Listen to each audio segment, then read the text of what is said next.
Di tempat Dah, dah, dah. Dah. 3, 2, 1, go.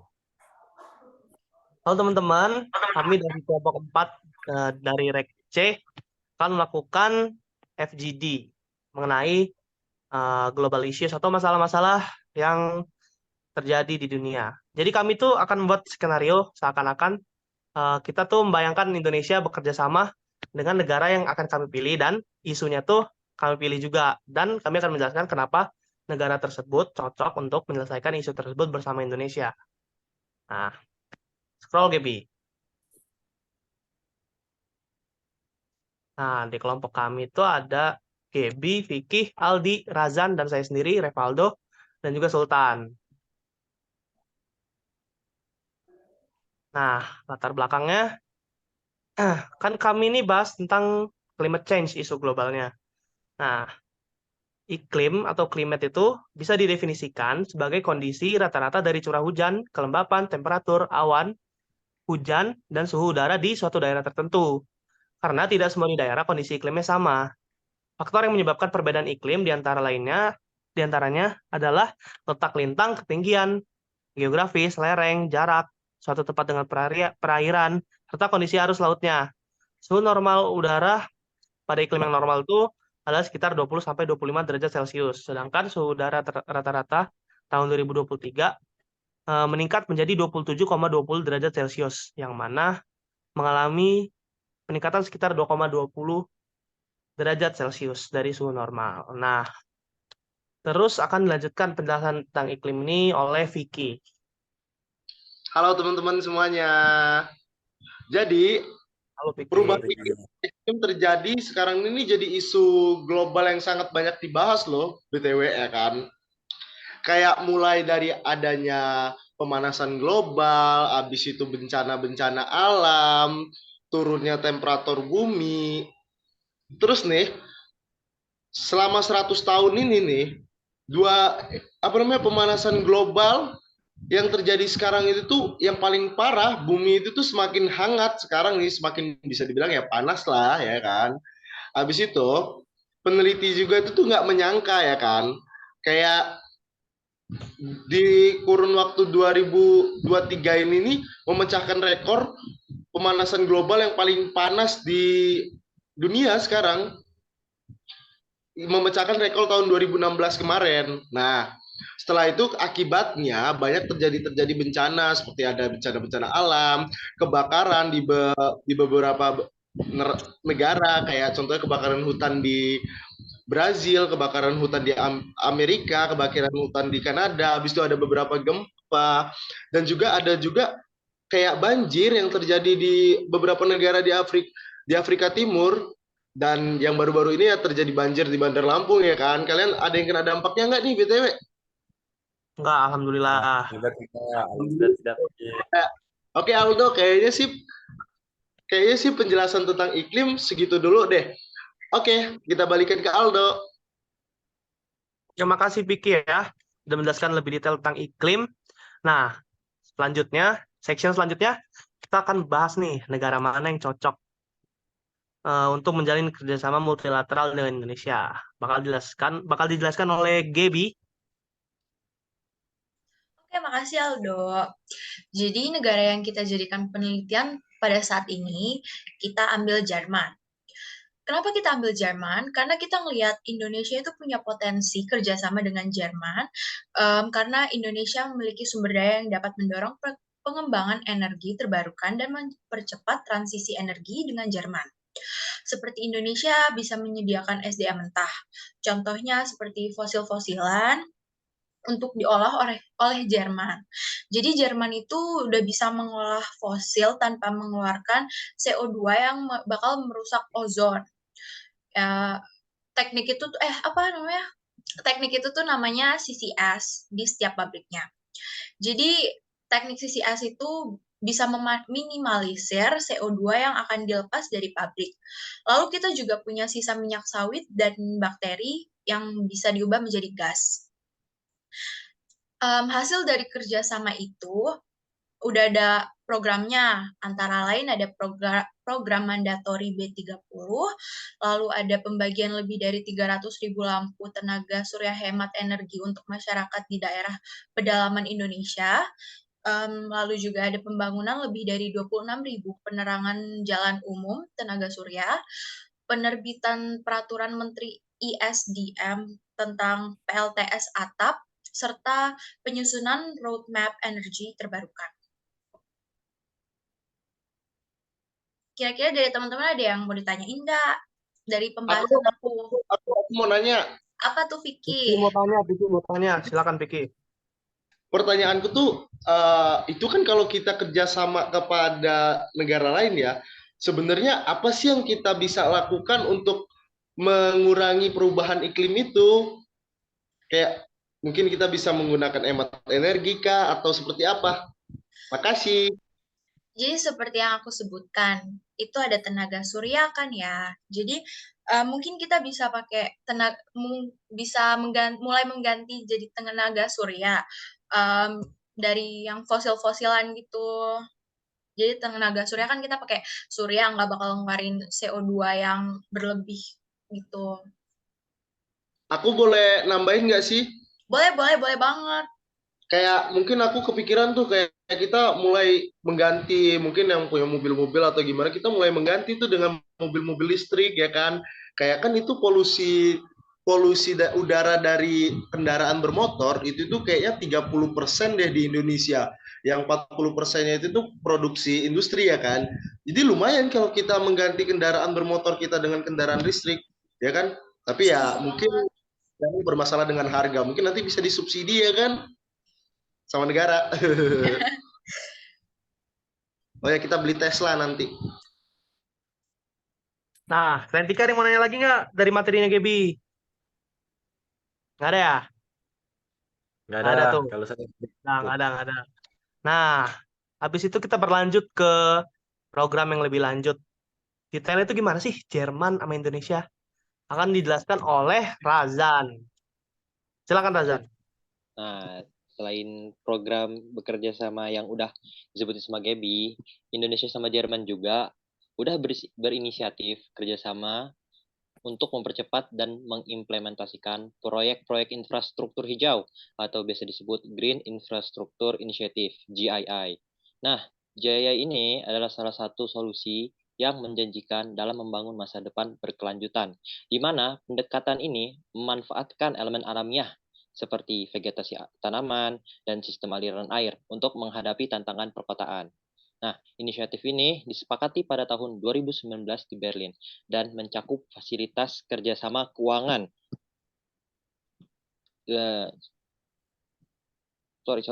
Nah, inisiatif ini disepakati pada tahun 2019 di Berlin dan mencakup fasilitas keuangan yang menyediakan 2,5 miliar euro untuk pembangunan proyek infrastruktur yang relevan dengan lingkungan dan iklim, bersama dengan kerjasama teknis yang dibiayai hibah untuk mengidentifikasi dan mempersiapkan proyek yang hasilnya pada saat ini adalah hutan koya GBY. Nah, Indonesia dan pemerintah Jerman melalui program KfW Development Bank juga sepakat mengimplementasikan kerjasama pendanaan pembangunan infrastruktur ramah lingkungan atau disebut transportasi hijau di sejumlah kota di Indonesia, seperti pembangunan sistem bus rapid transit yang ada di Semarang dan Surabaya, ada juga perkeretaapian di Surabaya.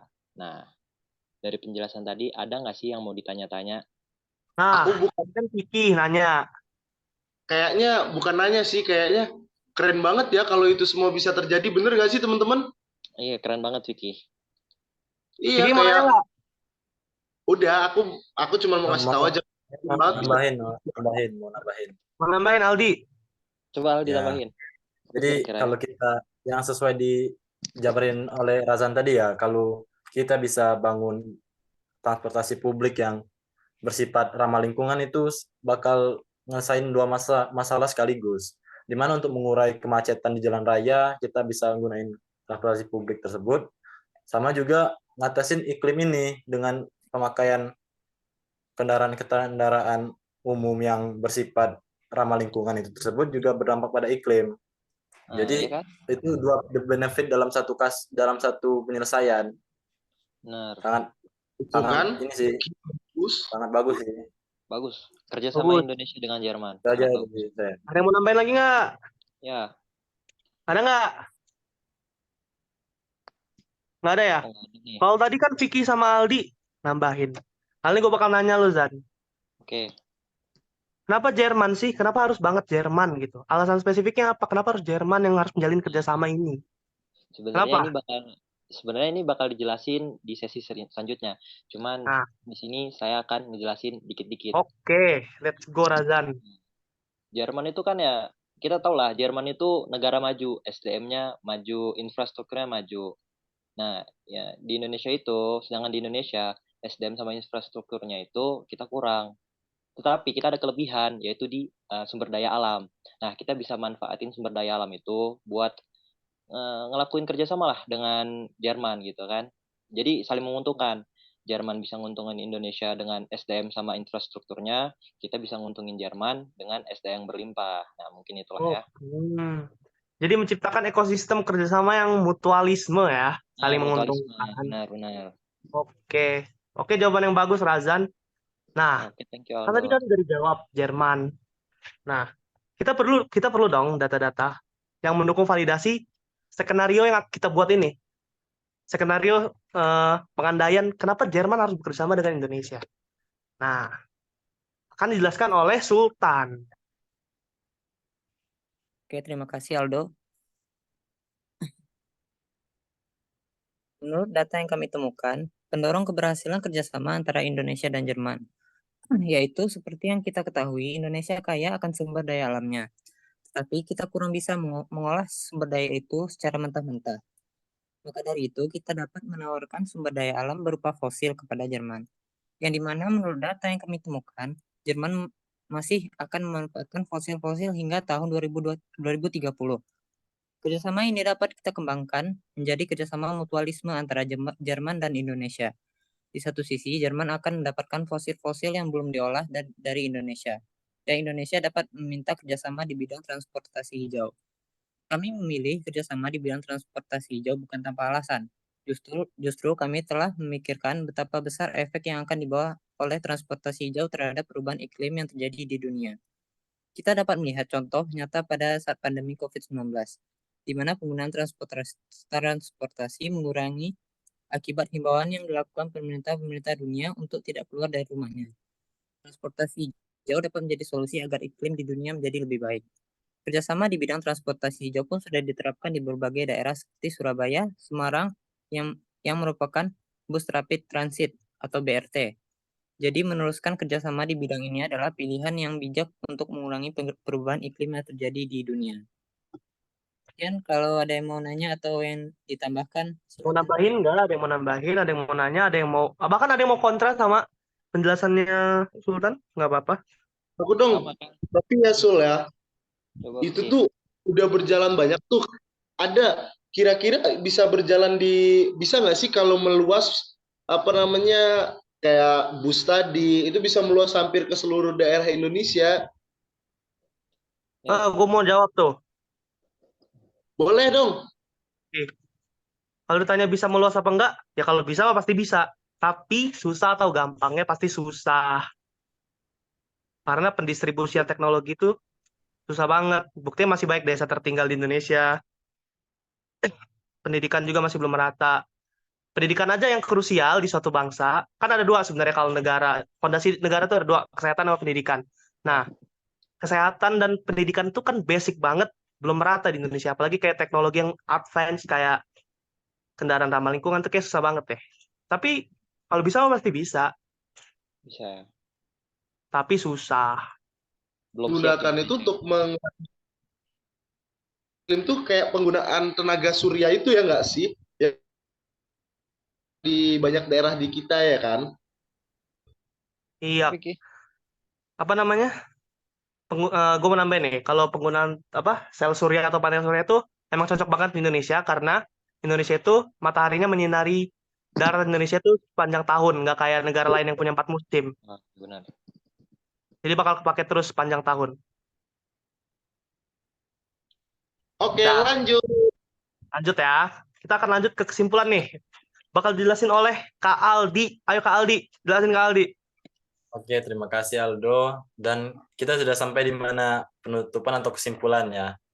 Untuk dinilai efektivitasnya, apa tuh namanya pembangunan hijau itu apakah efektif atau tidak?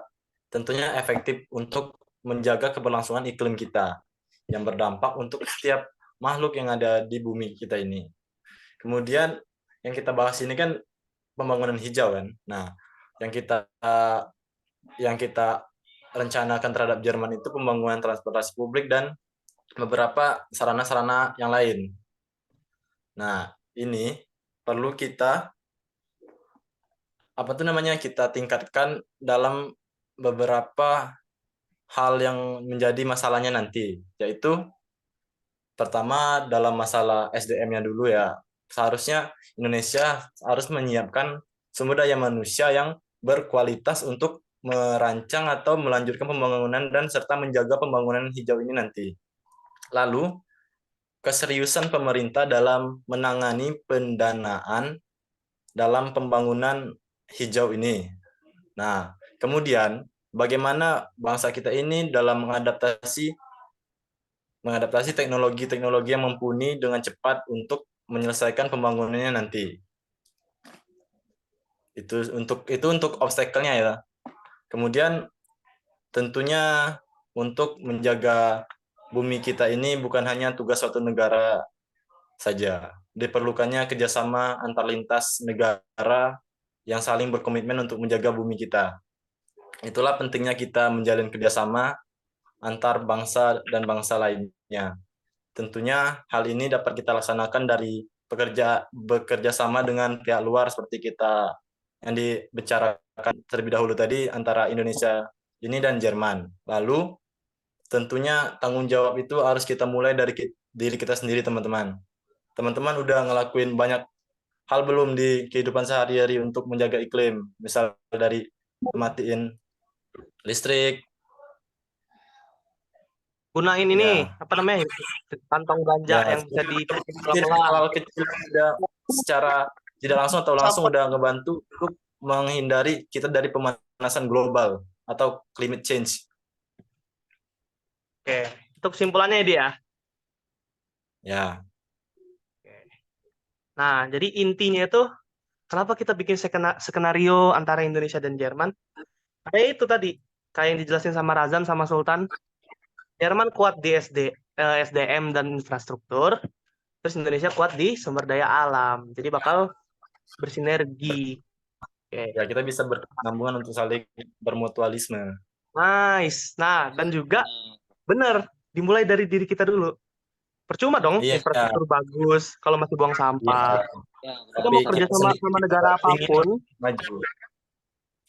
mau kerja sama negara apapun kalau dari rakyat, ya semua rakyat Indonesia ini 290 jutaan kan.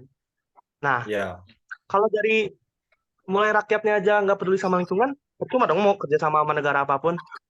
Benar iya, nggak sih? bakal sia-sia kalau kita tidak kesadaran diri kita sendiri.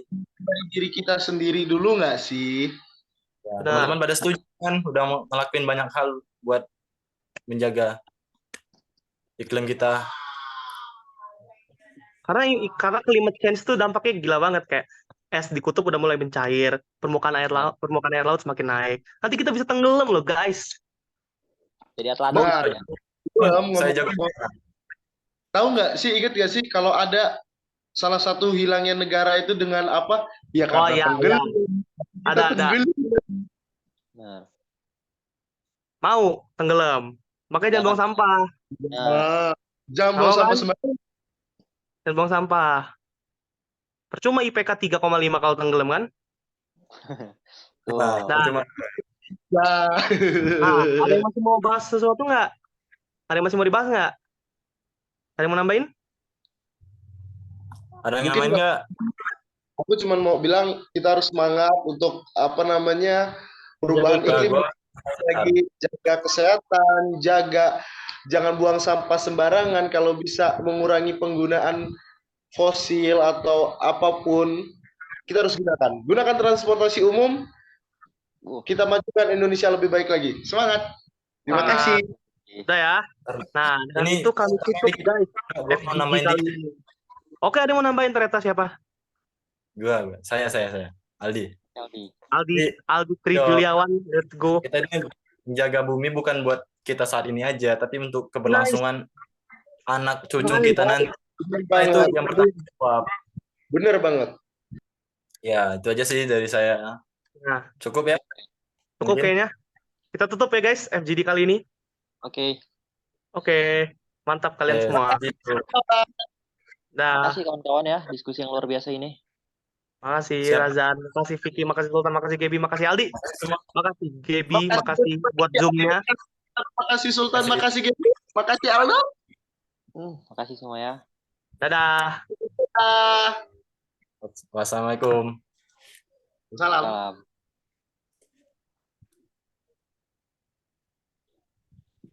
Gila. Nah, ini Lah. matiin rekaman gimana? End record tuh, end record. Rekornya. Ini matiin record gak hilang kan?